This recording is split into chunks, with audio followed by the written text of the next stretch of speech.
pour essayer de nous approcher de la profondeur de ce nom, Jésus, qui signifie littéralement « le Seigneur sauve », parce qu'il sauvera son peuple de ses péchés, dit l'ange. Pour s'approcher de la profondeur de ce nom, il faut savoir que depuis les pères de l'Église, on considère toujours qu'il y a il y en a plusieurs autres, mais il y a deux grands types de noms divins.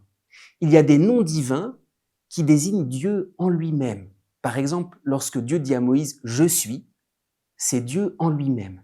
Et puis, il y a des noms divins qui désignent Dieu dans son rapport aux hommes ou dans son alliance avec les hommes. Par exemple, le Dieu des montagnes, c'est pas Dieu en lui-même, c'est Dieu qui est apparu sur la montagne. Ou le Dieu d'Isaac. Dieu en lui-même n'est pas dépendant d'Isaac. Le Dieu d'Abraham, d'Isaac et de Jacob, c'est Dieu qui a fait alliance avec Abraham, Isaac et Jacob. Alors, il y a deux grands types de noms divins, Dieu en lui-même et Dieu par rapport à nous. Et ce qui est très impressionnant, c'est que pour le Christ, le nom du Christ, c'est Jésus, et c'est pas le Christ, j'allais dire, dans sa personne en lui-même. Dès le début, il aurait pu être appelé le Fils de Dieu, le Verbe de Dieu.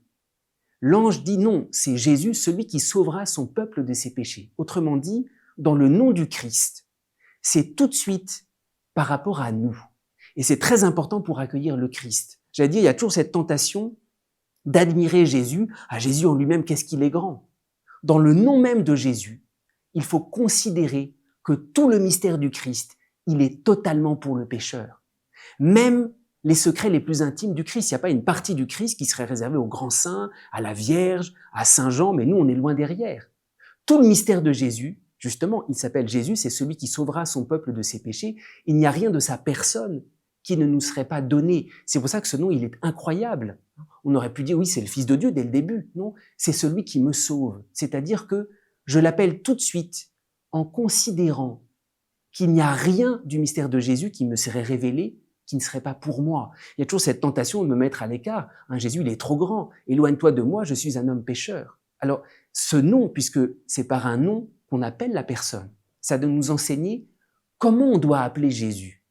On doit appeler Jésus non pas avec une espèce de crainte, avec une espèce de distance.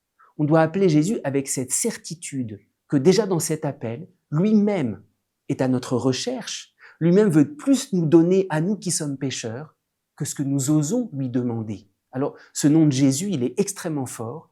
C'est Dieu qui donne un nom pour faire comprendre aux pécheurs que en cet homme, c'est Dieu qui est totalement pour le pécheur, qui est totalement pour nous.